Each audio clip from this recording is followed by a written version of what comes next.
Okay, we are ready for William Taft and his events of his one term. So these are the years between 1909 and 1913. These are exciting times because I feel like things are just starting to happen so fast, and I feel like we can relate a little bit more about to the world that we're seeing and what's going on um, around these different presidents. So to me, I think it gets more exciting, I guess, the closer we get to things that we can relate to. I apologize about not having the pictures today. I like to have the card and the picture for you, but again, my internet's out, so can't access those pictures like I could. Okay, now, one thing, this really belonged in the personal. Oh, before I get started, I wanted to show you. I tried to draw Taft yesterday. So here is my drawing of William Taft. Okay. All right. Now, this really belongs in personal, but I forgot to tell you about it yesterday that they had the last cow at the White House. They had a cow that grazed on the White House lawn, and it was actually a milk cow. So they had it milked, and it provided milk for their family.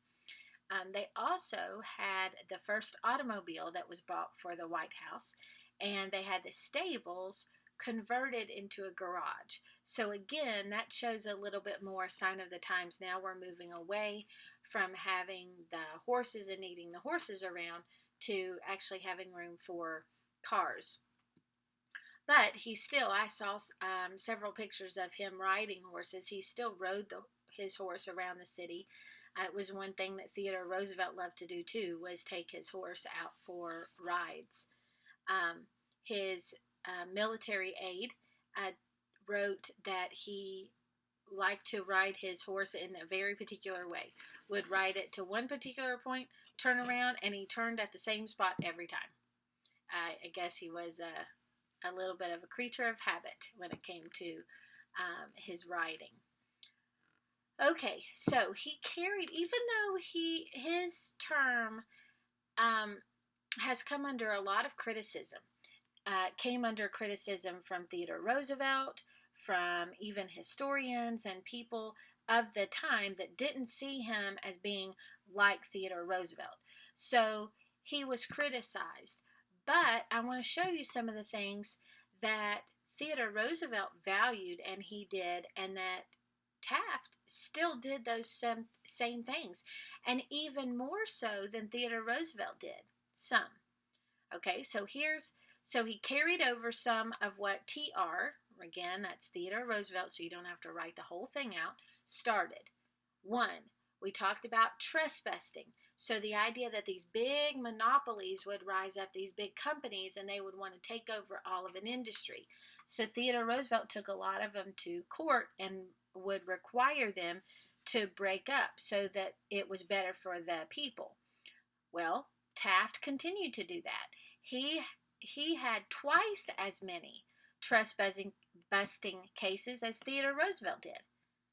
So those that thought Theodore Roosevelt was so active in breaking up these monopolies, Taft did twice as many as he did. And he only had one term. So that's interesting. Okay.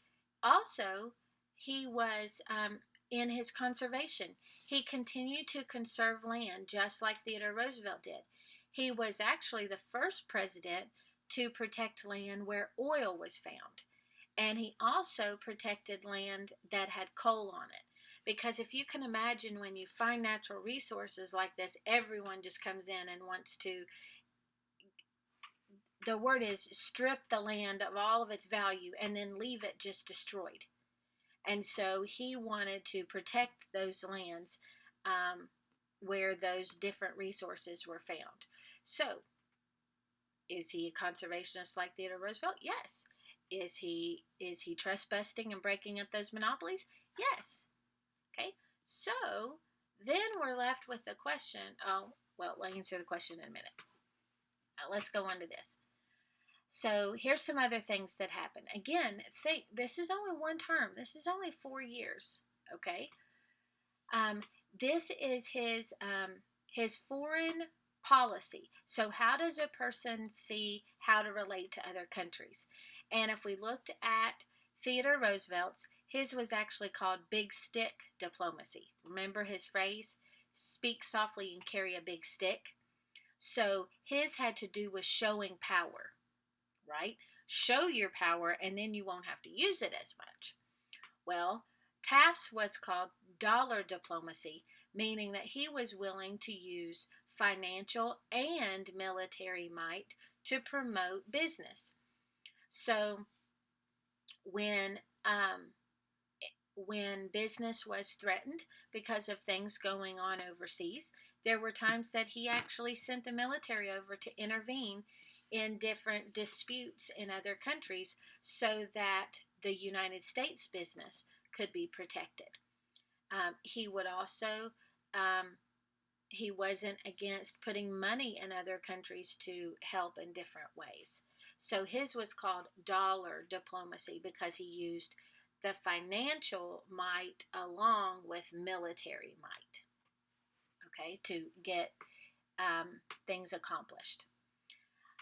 During his 4 year term, 2 amendments got passed. One, the 16th Amendment, which created the income tax. Now, the income tax was not started at this time. It wasn't actually put in place. But what this amendment did was it made income tax constitutional, meaning that it was approved as okay to be used if necessary. Okay, but it's not started yet. Now, what is an income tax? An income tax means that for the money that you make, okay, so your parents go to work and they get a paycheck. Let's think back at our Barnett bugs. You had a job, you got paid for your job, okay? From that paycheck, the government takes a certain percentage out of everybody's wages and it goes directly to the government, okay? Then you also have a state tax that gets taken directly out of your wages and gets put in your state. Okay, so when I get my paycheck, I have the gross amount is what I make without anything taken out. But I never get that amount. What I get is my money after federal tax and state tax has been taken out. Okay? So, why do they take it? Should we just say, well, that's my money. Why do they take anything from me? Because it's my government. What are the things that I am paying for to help provide?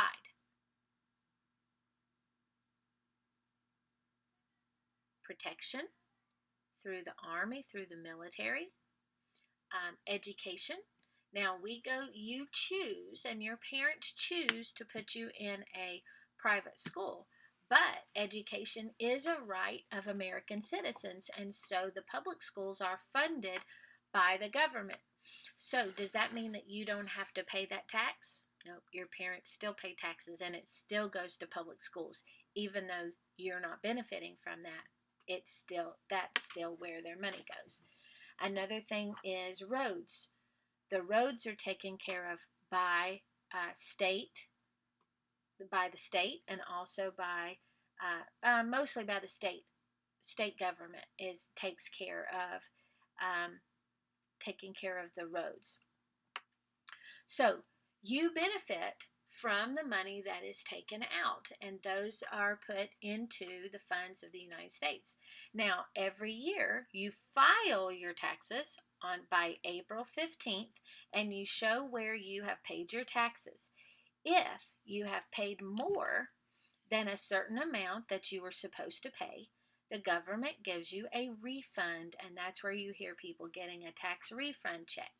If you have paid more than a certain amount of what you were supposed to pay according to what you make, then you will get money back.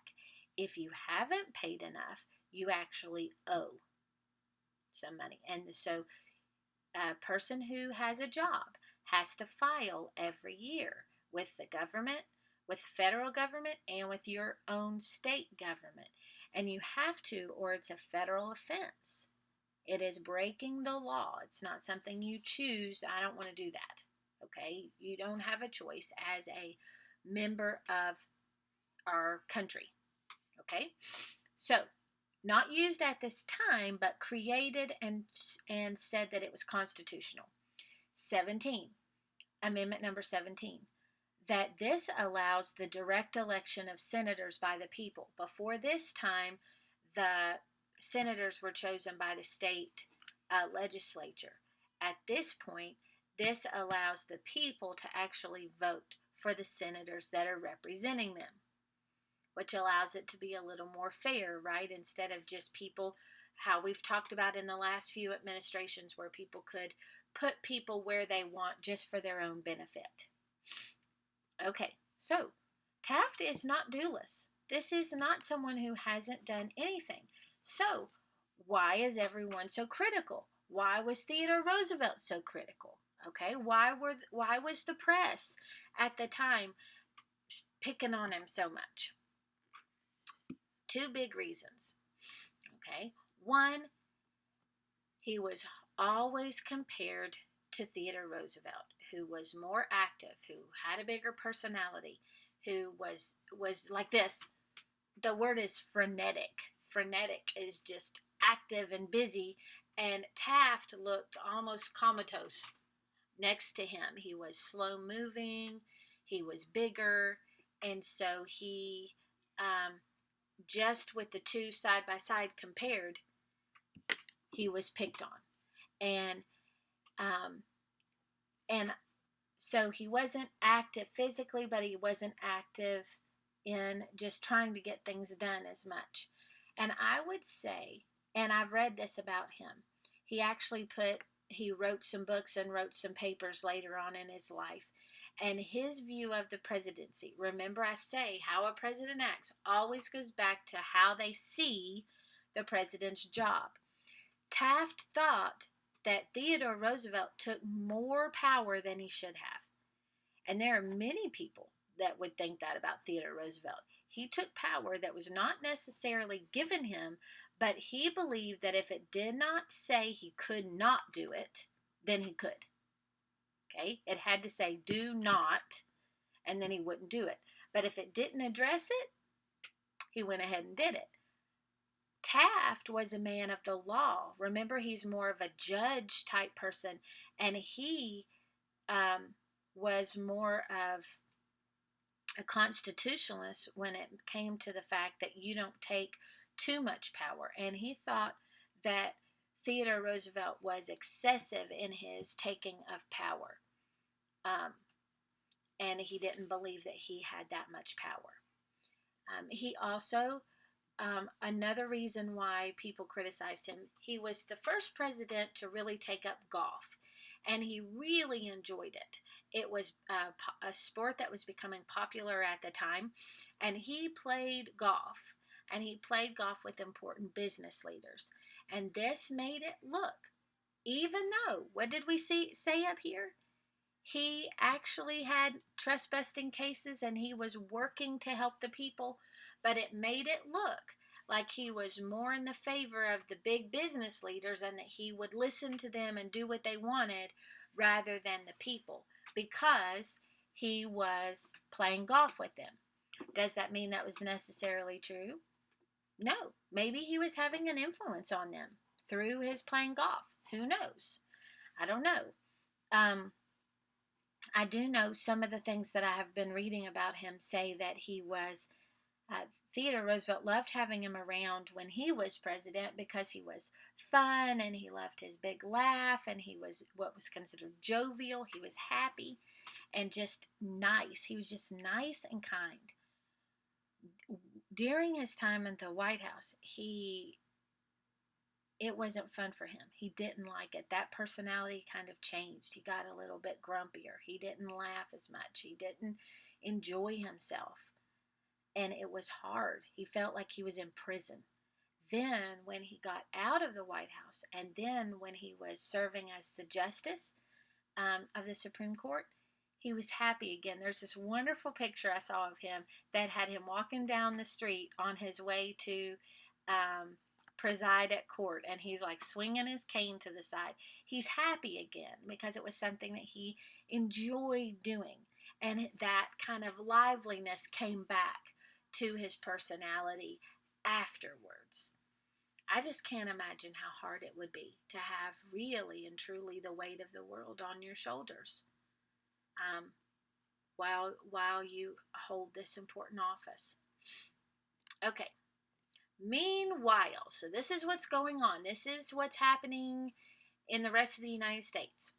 The age of the skyscraper. Now, I know I've already told you that the first skyscraper, that was many years before. But since then, more and more of these buildings are coming up, mainly in Chicago, New York, these big cities. And now we have access to safe elevators, and steel is being made cheap and quick. And so the steel is allowing these buildings to go really, really, really, really tall and still be sturdy and stay safe and not wobble and not sway and not be dangerous.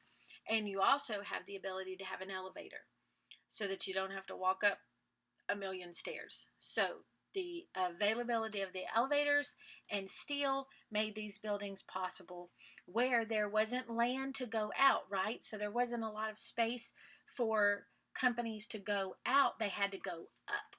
And so you have all these buildings popping up in these cities. So this is the same time where we've got all these big cities, but we also have the West. Now, the West is starting to be a little more populated now, though that idea of Wild West is dying out a little bit, but you still have a big contrast between the two sides of the country. Also, very popular in this time is social reform.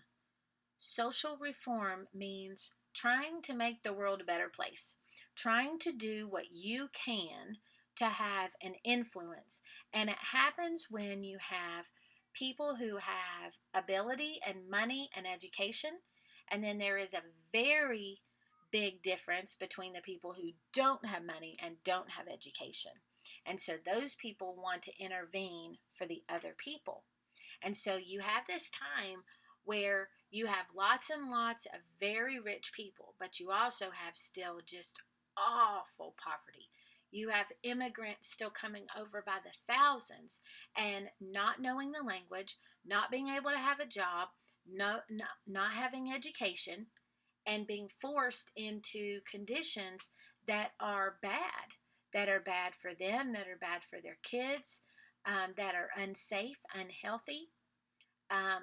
And so one of these big reformers, her name was Jane Addams, and she created a place called Hull House in Chicago, and it was called a settlement house, and it was for immigrants to help them as they came to the country, to help them kind of settle into the country. It taught them cooking skills if they needed it. It taught them language skills.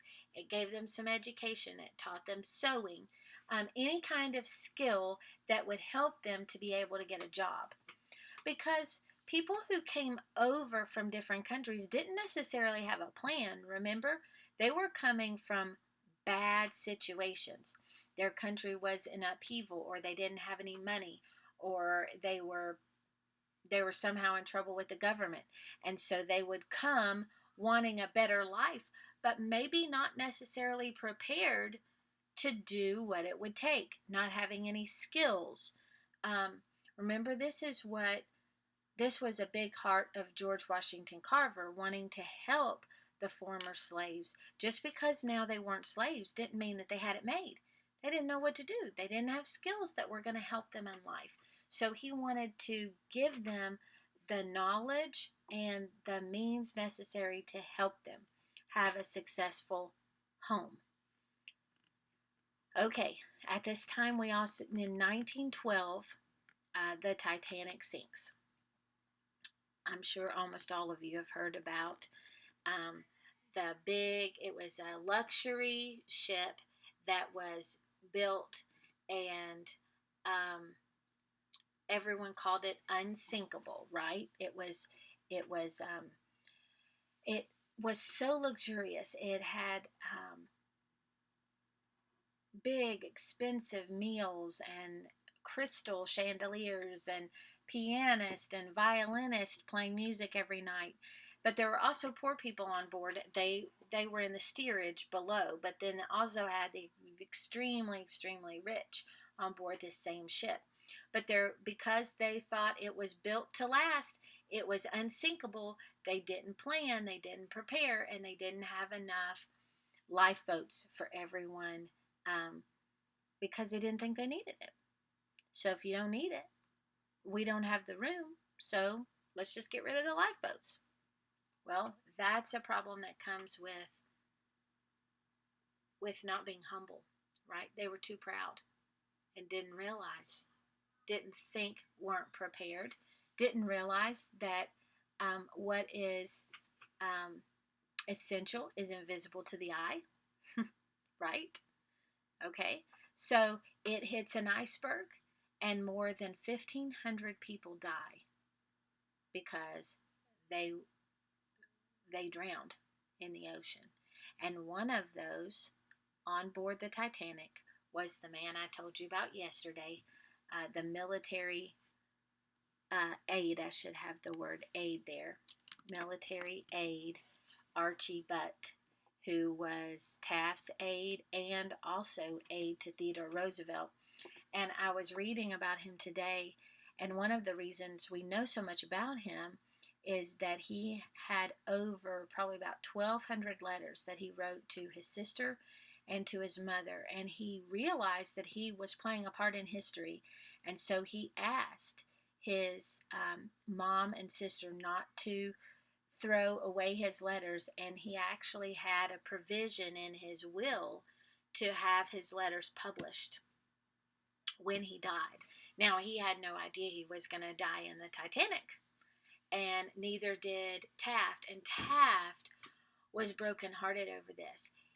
So his Archie was planning on going on this trip, and at the last minute, Archie felt like he just couldn't leave the president.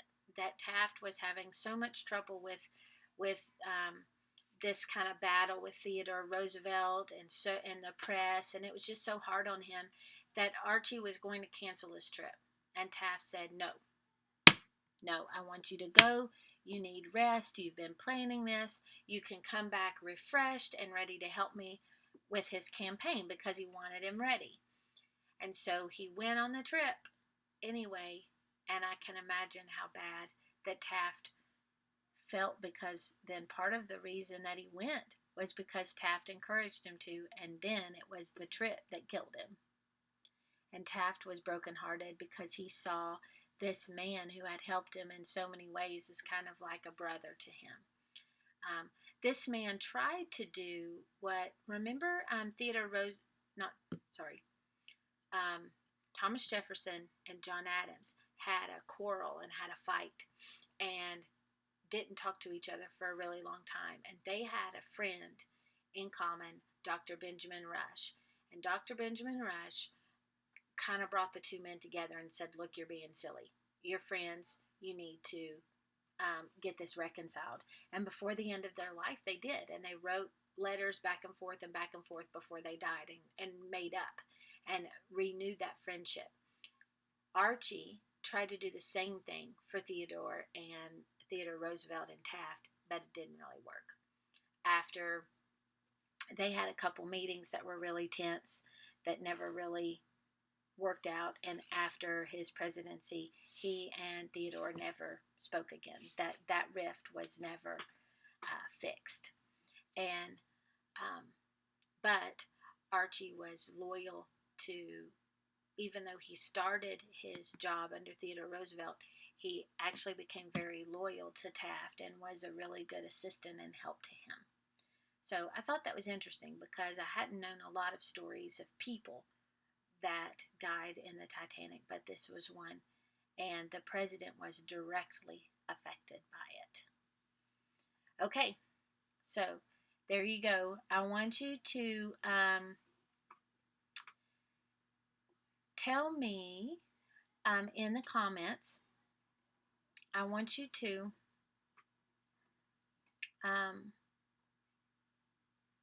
talk to me about this idea of him playing golf. Do you think, because this is something that you can have an opinion on, and I think you probably do you think that the president should play golf or hang out or even just, maybe anything that would be considered a leisure activity, okay? Go bowling or whatever with anybody he wants. So this could be important leaders in the community, whatever. Do you think that he should, not should be allowed, because he's allowed to, but do you think that it is wise for a president to hang out with whomever he wants? Okay? Don't just say yes or no in your comments. Give me your idea below. Okay.